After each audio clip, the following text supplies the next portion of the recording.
Oke, tadi terputus, kita lanjutkan di sesi yang kedua ini. Jadi ini contoh dari shortest job first preemptive, artinya dia bisa disela,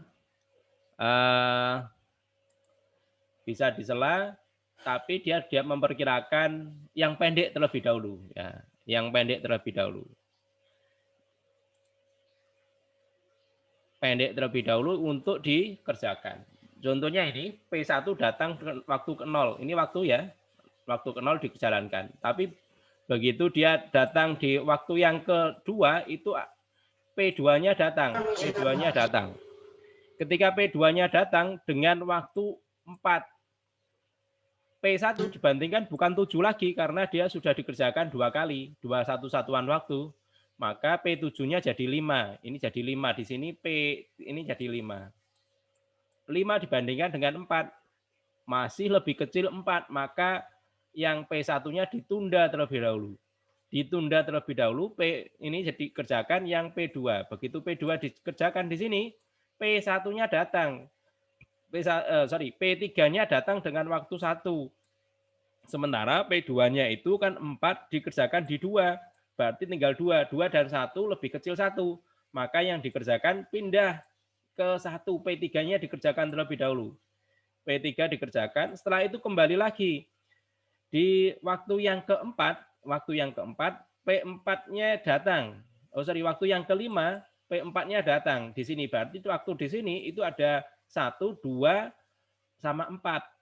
Tapi paling kecil yang mana? Paling kecilnya P2. Kenapa? P2 sudah dikerjakan 2, berarti P2-nya nilainya tinggal 2 nih. P2-nya tinggal 2, P4-nya datangnya 5, P1-nya P4-nya 4, P1-nya 5. Berarti paling kecil adalah P2.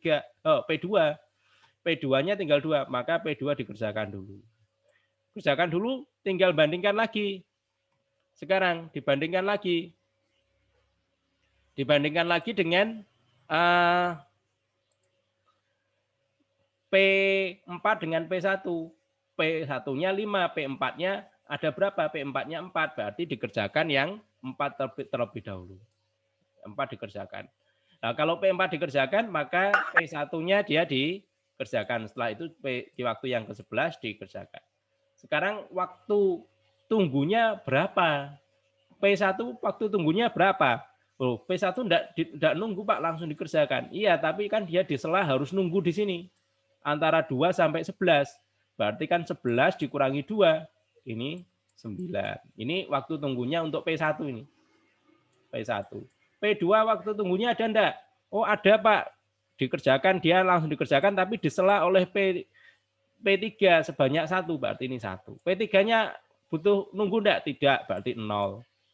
P4-nya nunggunya kapan? P4 itu datang di 5 dikerjakan di 7. Berarti dia enggak nunggu. Nunggunya kan 7 dikurangi dengan 5. Berarti 2.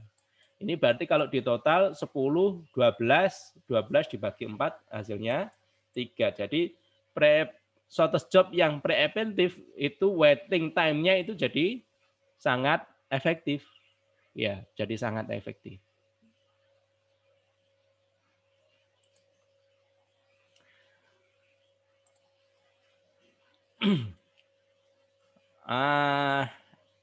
Oke. Itu penjadwalan. Sementara ada penjadwalan yang round robin. Round robin itu penjadwalan yang berdasarkan CPU-nya. Ini contohnya round robin.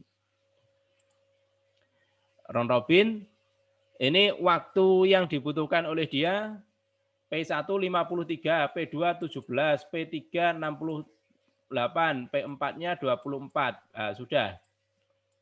Nah, kalau sudah maka quantum time-nya berapa? Quantum time-nya 20. Berarti P1 dikerjakan sebanyak 20. Berarti di sini. Kemudian P2 punya jatah 20, tapi dia di waktunya 17. Berarti kan dipakai 17 saja. 20 waktu yang ke 37. Tidak 40 lagi.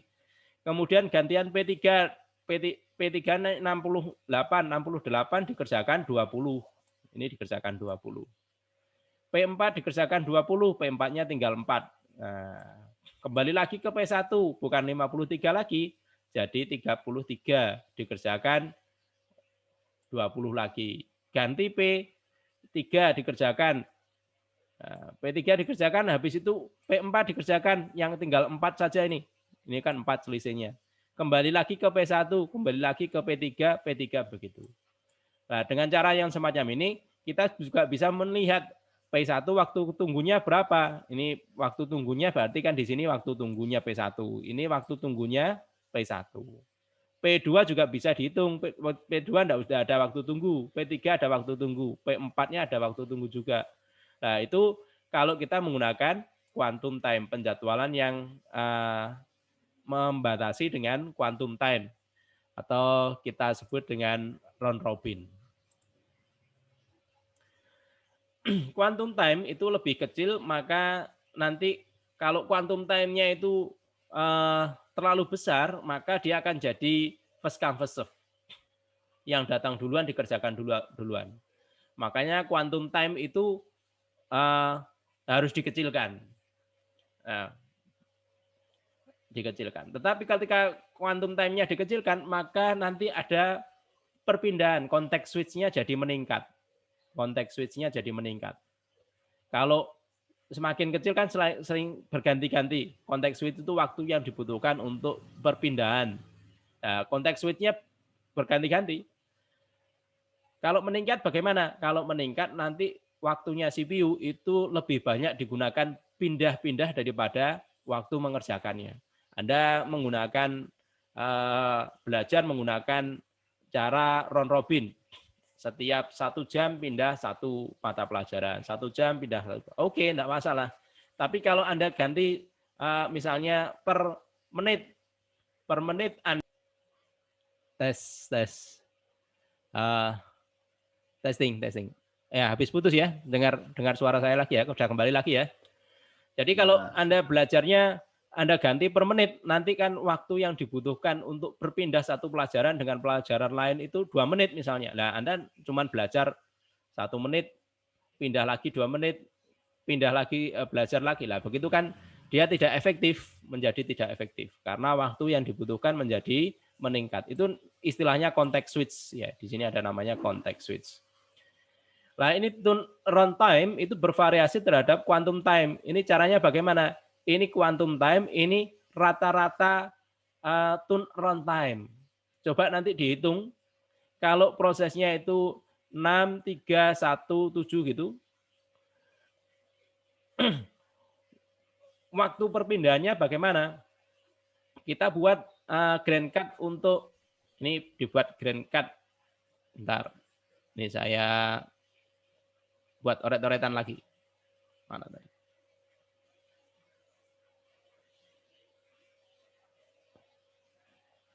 Share screen saya kelihatan? Tidak, Pak. Oh, enggak.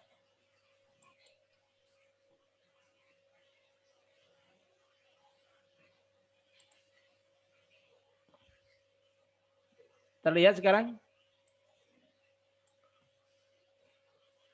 Sudah terlihat, Bapak. Masih proses?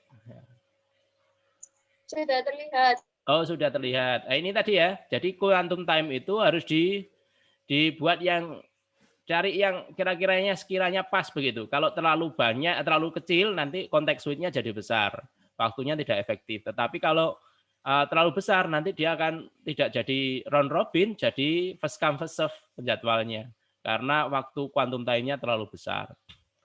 Ini proses turnaround time, waktu yang dibutuhkan untuk berpindah dengan quantum time. Quantum time. Kalau quantum time-nya 1, maka dia akan berpindah sebanyak 11 kali katanya begitu. Coba nanti Anda buktikan gitu caranya bagaimana. Caranya Anda buat gen cut ini. Ini sampai begini. Kalau waktunya 1 berarti yang dikerjakan pertama kali P1. Saya tulis 1 aja ya. 1. Kemudian P3. Oh, sorry, P2. Waktunya 3. Kemudian P3. 1. Oh, 3. Yang ini 4. Terus kembali lagi ke satu lagi. Ke 2 masih. Ini berarti 2. Baru kemudian 3-nya kan sudah habis. Ini jadi 4. Kembali lagi ke 1. 1-nya dikerjakan 1, 2, 3. Ketiga berarti dia masih sekarang masih 3. P2-nya 2-nya 1, 2. Berarti masih 1 lagi. Ini 2. Kemudian setelah 2, 3 sudah selesai, 4 masih. Berarti ini 4. Kemudian kalau 4 kembali lagi ke 1. 1 dikerjakan 1, 2, 3 masih 1 lagi. 2-nya habis. 2, 2, 2 kan 3 habis. 3-nya habis. Tinggal 4 berarti ini 4. Setelah 4 ini 1-nya masih belum. Ini masih satunya 1, 2, 3, 4. Yang kelima 1. 5. Kemudian 4. Kemudian 1. Nah, satunya habis. Satunya habis. Tinggal 4-nya dikerjakan berapa kali ini? 1, 2, 3, 4, 5. Ini tinggal 6, 7. Nah, sekarang kita cari waktu tunggunya. Waktu tunggunya dia berapa?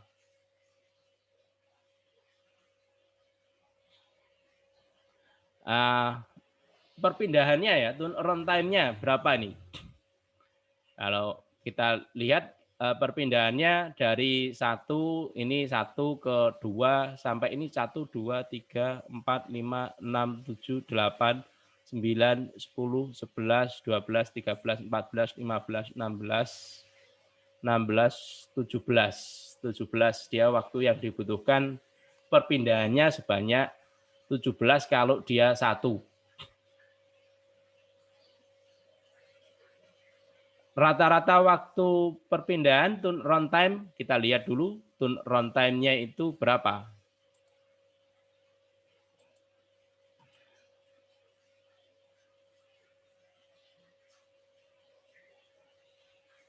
Turn runtime adalah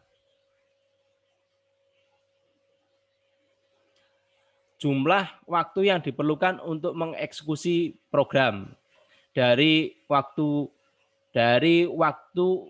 menunggu untuk ditempatkan di memori, menunggu di ready queue, dieksekusi dan mengerjakan I/O. 1 itu dikerjakan sebanyak berapa ini ya?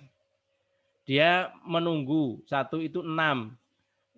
Dikerjakan di sini selesainya di berapa ini? 1, 2, 3, 4, 5, 6, 7, 8, 9, 10, 11, 12, 3.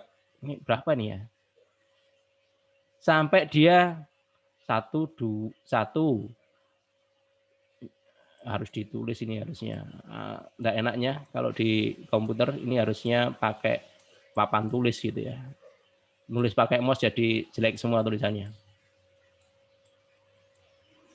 7, 8, 9, 10, 11, 12, 13, 14, 15, 16, 17.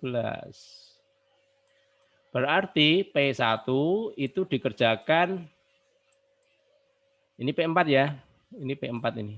Terakhir kan P4. P1 sama dengan 15. Karena dia mulai dari 1 sampai 15. P2-nya berapa? P2 selesai di 222, di 9. Kemudian ini P2, P3. P3 selesai di waktu tunggu selesai di 3. P4-nya selesai di ini P4 di 17. Ini berapa ya? Coba dihitung ini. Di total sama dengan berapa? dibagi 4.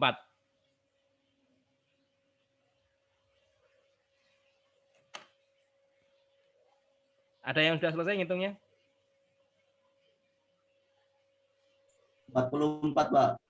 11, Pak. 11 dibagi 4 ya, sudah ya, dibagi 4 11. Ini yang disebut dengan turnaround time. Ini kalau quantum time-nya 1, hasilnya 11. Nah, seharusnya kalau quantum time-nya itu dinaikkan 2, kalau quantum time-nya dinaikkan 2, ini berarti Anda buat lagi. Quantum time-nya 2.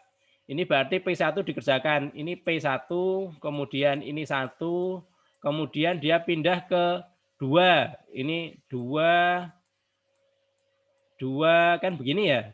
2, kemudian pindah ke 3. 3-nya cuma 1. Jatahnya 22 maksudnya gitu ya.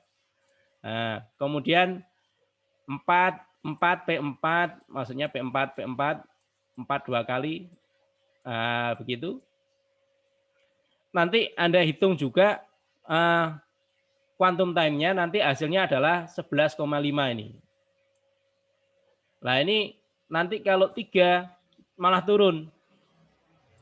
Nah, quantum time-nya diganti lagi 4, naik lagi, 5 naik lagi, begitu seterusnya. Ini dibuat PR ya, dikerjakan. Contohnya membuat tadi. Ini nanti kalau sudah P1-nya dihitung, selesainya di berapa, P2 selesainya di berapa dengan quantum time 2. Dibuat lagi untuk quantum time-nya 3. Quantum time-nya 4, 5, sampai Anda bisa menampilkan grafik yang semacam ini. Paham?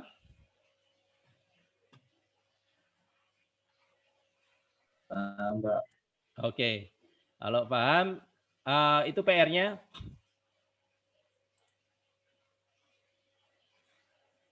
Oke, penjadwalan materinya kita akhiri dulu dengan tugas tadi, PR-nya yang ini tadi, menghitung average time. Nanti kita lanjutkan lagi di pertemuan yang akan datang. Ada yang ditanyakan? Saya berusaha untuk merekam ini, nanti saya upload, silakan dilihat lagi di YouTube nanti kalau sudah saya share, sudah berhasil diupload di YouTube untuk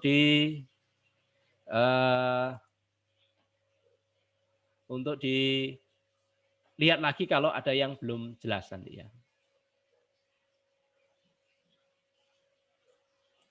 Oke,